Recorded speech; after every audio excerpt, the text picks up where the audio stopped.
오늘은 소위 말씀이 그 종려주일에 예수님께서 나귀 새끼를 타시고 예루살렘으로 입성하시는 장면이 되어집니다.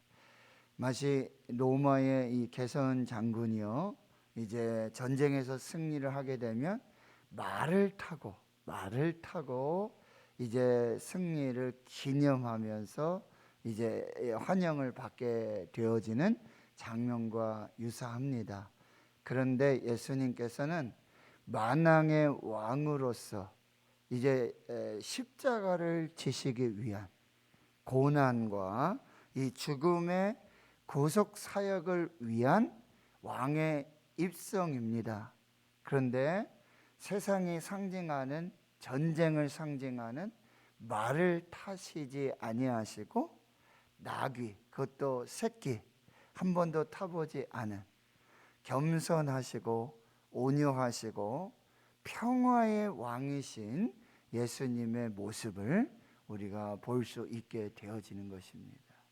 이제 오늘 본문 여러분 28절의 말씀을 보시면 예수께서 이 말씀을 하시고, 지금 예루살렘의 입성을 위한 마지막 경유지가 바로 여리고였거든요. 그래서 여리고의 맹인 거지 바디메오를 이제 고쳐 주시고, 또 여리고의 세리장 부자였던 이 삭개오를 또 구원하시는 그런 놀라운 역사들, 그리고 이 문화 비유를 이제 마치시고, 이 말씀들을 마치시면서 이제 예루살렘을 향하여서 앞서서 가신다. 여기서 앞서서 가신다.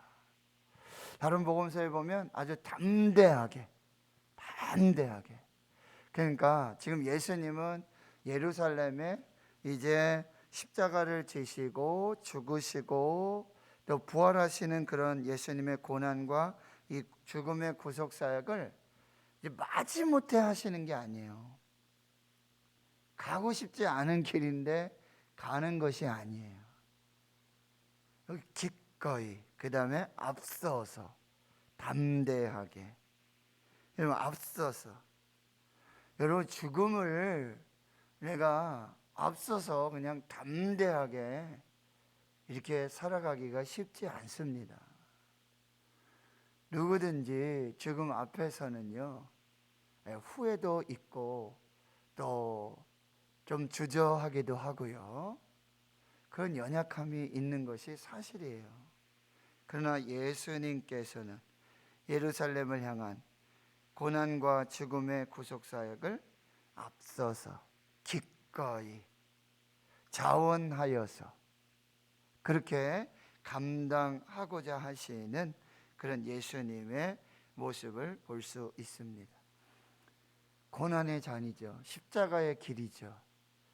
정말 예수님은 하나님이시지만 인간이시잖아요.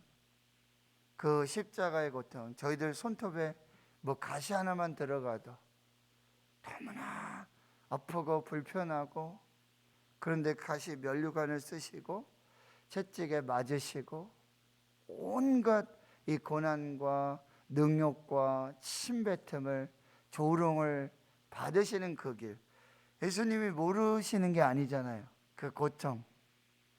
오늘 말씀에도 보면 이제 29절에 감람원이라고 하는 이 감람원, 여러분 올리브 감람나무가 많이 있는 이 동산입니다. 겟세마네 동산, 여기를 말하고 있거든요. 그 감람산이라고도 불리고요, 그 산 쪽에 벳박에 베다니, 이 벳박에와 베다니, 여기에는 아주 이 베다니 같은 경우에는 죽었던 나사로를 살리셨던 그 나사로가 살고 있었던 마르다 마리아, 그리고 예수님이 이 마지막 한 주간을 이렇게 보내시는 과정에 아주 중요한 역할을 했던 그 지역입니다. 그런데 이곳은 벳박의 베다니, 이것은 매우 가난하고 또 연약한 불쌍한 사람들이 살고 있었던 그곳이에요. 그런데 예수님의 마지막에 참된 위로자가 되시고 그리고 함께 해주었던 사람들은 오히려 예루살렘의 어떤 부자라든지 또 권세자들, 능력 있는 사람들이 아니라 오히려 가난하고 소외되고, 이것은 예수님이 부자들을 위한, 어떤 권세자들을 위한 그런 삶보다는 가난하고 소외되고 멸시받고 조롱받는 이들과 함께 하셨던 그런 예수님의 어떤 공생의 삶의 모습도 우리가 또한 볼 수 있게 되어집니다. 그런데 예수님이 가까이 가셨을 때 제자 중 둘을 보내십니다. 제자 중에 둘을 따로 보내시는데 이렇게 말씀하십니다. 너희는 맞은편 마을로 가라. 그리로 들어가면 아직 아무도 타보지 않은 나귀 새끼가 매여 있는 것을 보리니 풀어 끌고 오라. 만일 누가 너희에게 어떻게 푸느냐 묻거든 말하기를 주가 쓰시겠다 하라.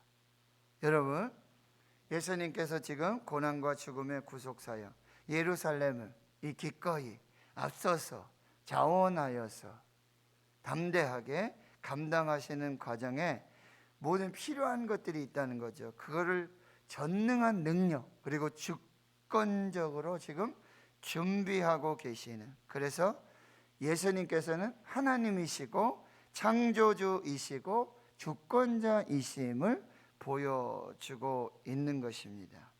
여기 나귀 새끼가 매어 있는 것을 보리니 풀어 끌고 오라. 이 말은 무슨 얘기냐면요, 사람들의 눈에는 안 보이지만 거기 이렇게 명찰이 붙어 있는 거예요. 나귀 새끼 거기 딱 명찰이 붙어 있는데 이거 예수님이 몇 월 며칠 언제 쓰실 것임 이렇게 준비되어 있다는 뜻이에요. 원래 소유주 하나님이시죠. 그리고 하나님이신 예수님, 만물의 창조주이신 예수님, 모든 것의 주인이신 예수님. 그런데 그게 한 이제 가정에, 그리고 어떤 뭐 주인이 따로 있잖아요. 근데 진짜 주인은 예수님이라는 거예요. 그리고 그 낙에 딱 우리가 눈에 보이지 않는 그 명찰이 붙어 있는 거예요.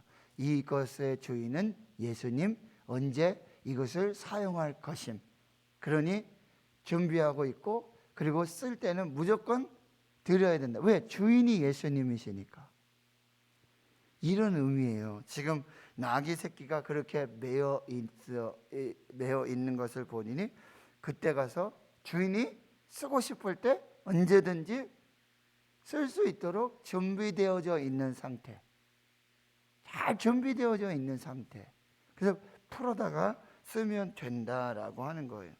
만일 누가 너에게 어찌하여 푸느냐 묻거든 주가 쓰시겠다 하라. 원래 주인은 예수님. 그가 필요할 때 쓰는 거예요. 이것이 놀라운 이 하나님의 섭리와 또 하나님이신 예수님, 만물의 창조주이시고 주권자이신 예수님의 모습을 볼 수 있다라고 하는 거예요. 여러분, 우리도 우리 생명도 시간도 우리에게 있는 물질도 모든 것이 다 하나님으로부터 온 것입니다. 하나님께서 주셔서 이 땅에 살도록 누리고 있는 것이죠. 하나님께서 언제든지 필요하시다 그러면 언제든지 너는 내 거야, 내 소유야, 주일에도 말씀드리잖아요. 그러면 예, 주님 쓰세요. 제가 여기 있습니다. 주님께 드립니다. 이렇게 순종할 수 있고 이렇게 믿을 수 있어야 한다는 사실이에요. 끝까지 우리는 뭐예요? 이거 내 거예요. 못 드려요. 이런 어떤 고집과 그리고 예수님의 왕되심, 주되심을 인정하지 못하는 우리의 교만과 연약함을 볼 수 있다라고 하는 거죠. 다시 좀 보십시오, 여러분. 32절에 보니까 보내심을 받은 자들이 그 말씀하신 대로 만난 자. 여러분, 이게 놀라운 예수님의 전지전능하심이에요. 주권적인. 보내심을 받은 이 두 제자 둘이 그 말씀하신 대로 그대로 이루어지고 있는 그 모습이에요. 그래서 나귀 새끼를 풀고 있어요. 근데 그 임자들, 여기 주인들이죠.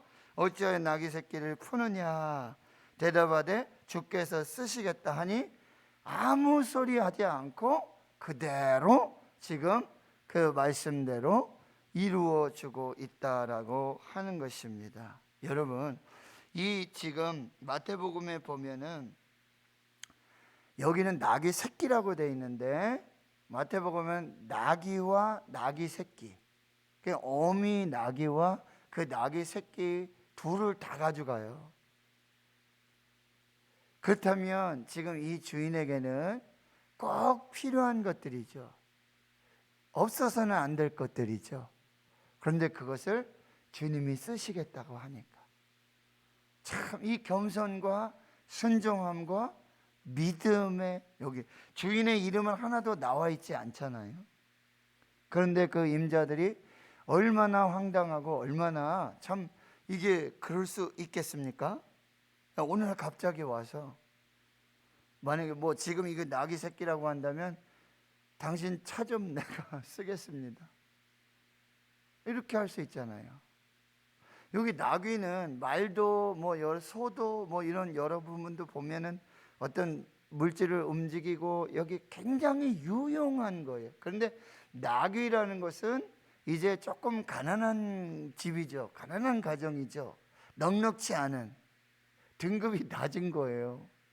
그런데 말씀드렸지만 마태복음은 나귀와 나귀 새끼, 그러니까 어떻게 보면 그 가정에 꼭 필요한 것이고 전부일 수 있다는 거예요.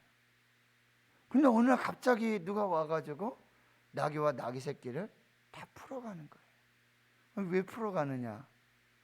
주님이 쓰시겠다. 이 원래 주인이 쓰시겠다고 합니다. 예, 알겠습니다. 그럴 사람이 몇이나 되느냐라고 하는 것이죠. 자, 우리에게도 주님이 이렇게 요구하실 때가 있어요.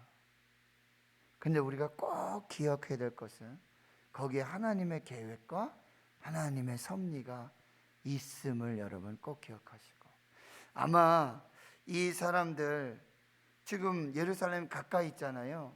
성지순례 갔지만 여러분 예루살렘 성전이 있고 바로 맞은편이에요. 거기에 감람산이 있어요. 겟세마네 동산이 있고, 이게 언덕을 이제 지금 보면 언덕을 쭉 내려와서 골짜기를 지나면 바로 예루살렘 성전이에요. 그렇다면 여러분, 예수님께서 저렇게 십자가에 고난당하시고 골고다를 해서 십자가를 지고 가는 이런 모든 장면을 나중에 이 나귀와 나귀 새끼의 주인도 다 보고 알게 됐을 거예요. 그런데 지금은 모르지만 나중에 보면 바로 만왕의 왕이시고 왕 중의 왕이신 예수 그리스도가 지금 왕의 입성을 하는 과정 중에 지금 내가 소유하고 있었던 나귀와 그 새끼가 사용되어졌으면, 그리고 여러분 지금 이 말씀은 이 스가랴 9장 9절의 말씀을 그대로 이루어 주시는 그 말씀이거든요.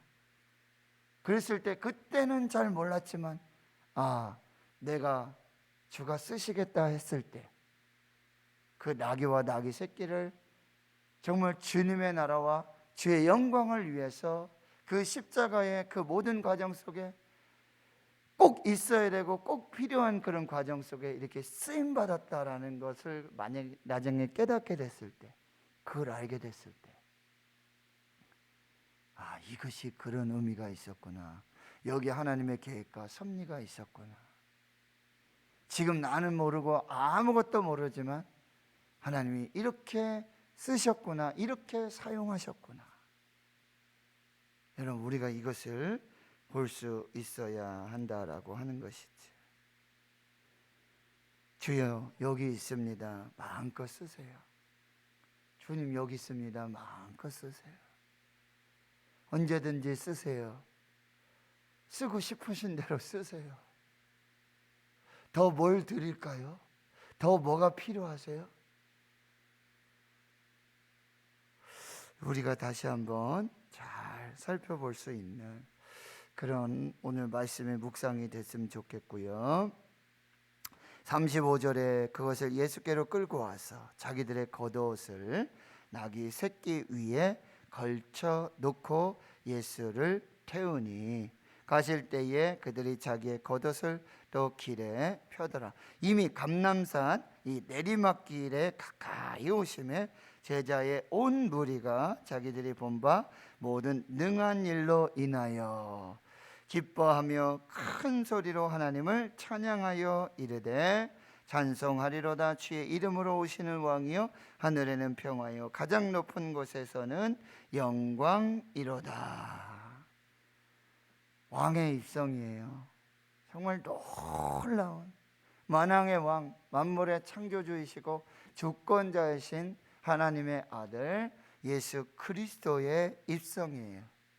여러분, 말씀드렸지만 로마의 이 장군들이 전쟁에서 승리하고 개선하는 그런 과정에 보면 모두가 환호하고 기뻐하고 막 즐거워하잖아요. 여러분, 오늘 또 우리가 이 찬양, 이 기쁨, 이 환호, 이것을 우리가 회복해야 될 줄로 믿습니다. 여러분, 지금 코로나로 팬데믹으로 정말 하나님을 찬양하고 하나님을 예배하고 기뻐하고 정말 교회 안에 어린이들의 찬양 소리, 어린이들의 예배, 성도들의 찬양, 성도들의 예배, 이것이 막 중단되어지고 이게 위축되어지고 정말 기쁨으로 하지 못하는 이런 모든 것들, 이게 다 회복되어야 한다라고 하는 것입니다. 여기에는 지금 뭐 제자들의 온 무리라고 했지만 여기 어린이들, 뭐 동서사방에서 함께하고 있는 많은 사람들이 기뻐하고 큰 소리로 하나님을 찬양하고 있다라고 하는 것입니다. 여러분, 이 믿음, 이 기쁨, 이 찬양, 우리가 하나님 앞에서 회복해서 여러분 삶의 자리에서 이 기쁨과 찬양, 하나님께 영광 돌리는 이것이 다 회복될 수 있도록. 그래서 39절에 보면 무리 중에 어떤 바리새인들이 말하고 있어요. 선생님이여, 당신의 제자들을 책망하소서.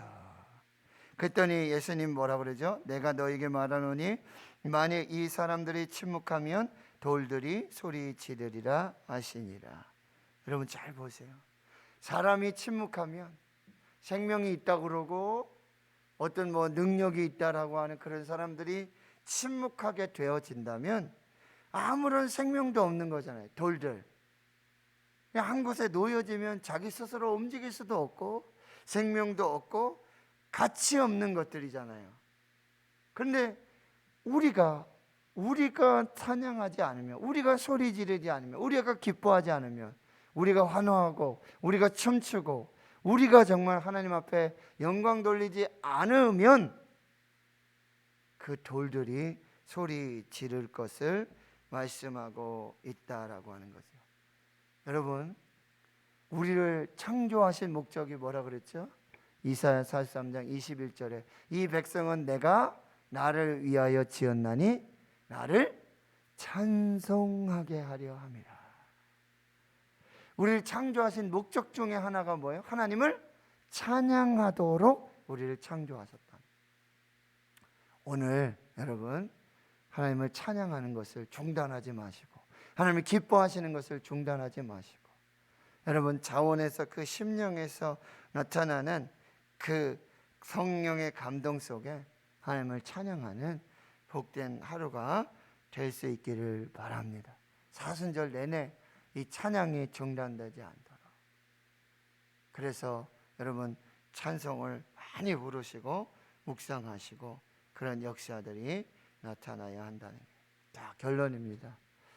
오늘 또 주님이 우리에게 주님이 쓰시겠다 하시는 것들이 있어요.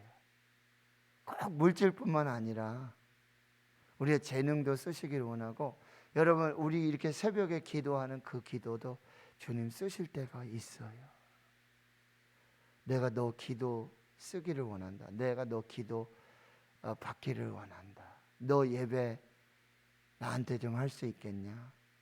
시간, 주님이 쓰시겠다 할 때, 주님 마음껏 쓰세요. 우린 더 어떻게 하자고요? 더 필요한 거 없으세요? 제가 더 드릴 거 없을까요? 무엇을 더 필요로 하세요? 무엇을 더 드릴까요? 이런 우리의 믿음과 순종, 이 고백이 있기를 원하고요. 그 다음엔 여러분, 찬송을 쉬지 마십시오. 하나님을 기뻐하고 하나님께 감사하는 이것을 쉬지 마세요. 사도행전 16장에 여러분, 바울과 실라가 복음 전하다가 전도하다가 붙잡혀서 맞고 옥에 갇히잖아요. 한밤중이잖아요. 그런데 그때 바울과 실라가 찬송하고 기도했어요. 한밤중에 이상한 소리가 들려요. 기가 막힌 일들이죠. 그렇게 맞고 정말 죽을 지경이죠. 한밤중에. 그런데 어떤 그런 역사가 있었을까? 그런 감동이 있을 때 여러분, 찬송하는 거, 기도하는 거, 거기에 뭐예요? 옥문이 열리고 착고가 풀리고 모든 것이 살아나고 회복되는 역사가 있었다는 거예요. 여러분, 이런 정말 성경에나 있을 법한 그런 어떤 역사가 있었던 거 여러분 아시죠? 여기 캐나다 토론토 그 교회에 우리 임 목사님 계시잖아요. 북한에 가가지고 2년 3년 동안 옥중에 갇혀가지고 정말 죽을 날 우리 이면수 목사님 간증도 들었잖아요. 그렇죠? 그런데 그 감옥에서 찬송을 말할 수 없는 감동과 그 찬양의 역사들이 있을 때 그런 묶임들이 풀어지고 문제가 해결되어지고 사망에서 생명으로, 죽음에서 부활의 역사들이 그 인생 가운데 나타나고 있다고 뭐예요? 간증하고 있다는 거죠. 또 정말 우리의 믿음의 선진들 중에 여러분, 루마니아에 범브란트 목사님이 계세요. 아주 순교의 대명사이신데 어느 추운 겨울에 복음을 전하다가 차디찬 감옥, 거기 갇혀서 이 죽음의 날들만 기다리고 있었다라고 하는 것이지요. 그런데요, 그것뿐만 아니라 그 추운 겨울에 옷을 다 벗기고 매로치고 그냥 나체의 그런 모습으로 그렇게 버려지게 돼. 목사님이 너무나 이게 참 마음에 낙심이 되고 절망이 되는 거죠. 주일하다가 복음을 전하다가 주님, 제 꼴이 이게 뭡니까? 이게 정말 무엇입니까? 그런데 바로 거기에서 성령의 말할 수 없는 감동하심으로, 성령의 기뻐하심으로 찬양이 솟아나고요. 그리고 춤을 추기 시작하는, 막 간수들이 이상하게 보니까 다 발가 벗겨진 몸인데요, 뭐 누구도 의식하지 않고 누구도 거기서 찬양을 하고 기쁨으로 춤을 추는 그 놀라운 역사들, 거기서 바로 천국을 경험하고 그의 낙심과 절망과 불평과 원망이들이 다 사라지고 하나님 오늘 이 감옥에서의 이 찬양도 하나님 받아주시고 여기가 바로 하나님의 나라고 하나님의 천국임을 고백합니다 라고 그가 이제 풀려나서 그렇게 간증하게 되어진다는 거죠.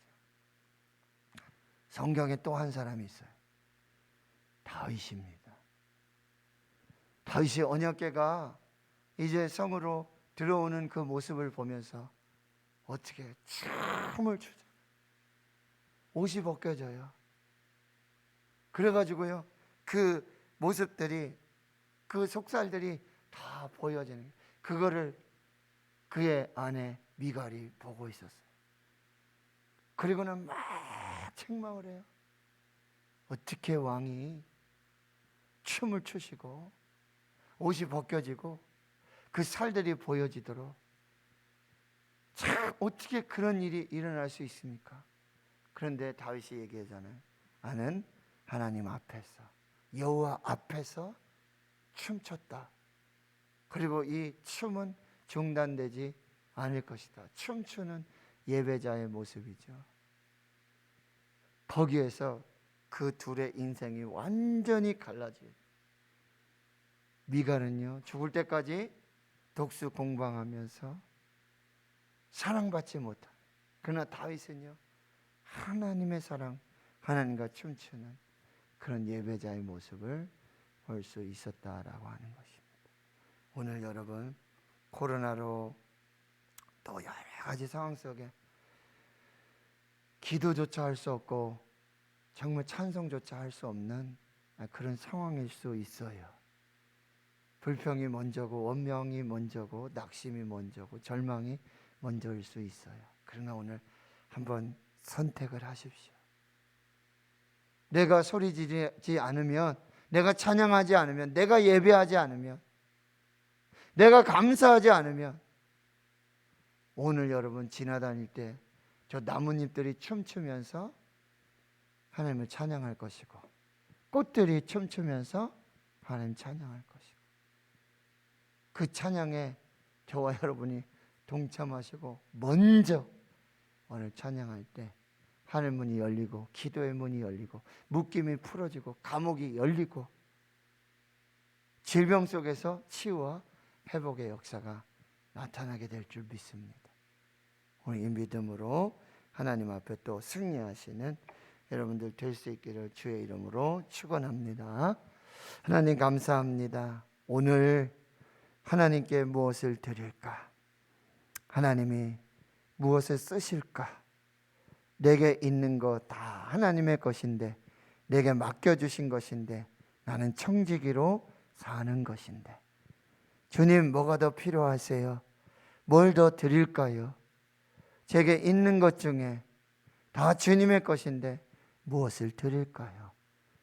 하나님, 이 질문으로 또 하루를 시작합니다. 그리고 하나님, 절망과 낙심, 불평과 원망이 아니라 오늘 성령의 감동으로 나를 창조하신 목적대로 하나님을 찬양하며 하나님께 영광을 돌릴 때 하늘문 열어주시고, 기도의 문도 열어주시고, 묶임이 풀리고, 착고가 풀리고, 막힌 것이 열리며, 죽었던 것이 살아나고, 절망이 소망이 되고, 사망이 부활이 되는 이 놀라운 생명의 역사가 오늘 우리 입술에 찬양에 있음을 기억하고, 하나님, 오늘 우리가 침묵하면, 내가 찬양하지 아니하면 저 나무들이, 꽃들이 하나님을 찬양하며 영광 돌릴 텐데, 하나님 오늘 우리의 입술에 찬양이 중단되지 않도록 성령의 감동과 역사로 함께해 주시옵소서. 이제는 우리 구주 예수 그리스도의 은혜와 하나님 아버지의 무한하신 사랑하심과 성령의 내주 교통 충만하심이 이제로부터 영원토록 함께 하시옵기를 간절히 축원하옵나이다. 아멘. 오늘 말씀을 마음에 또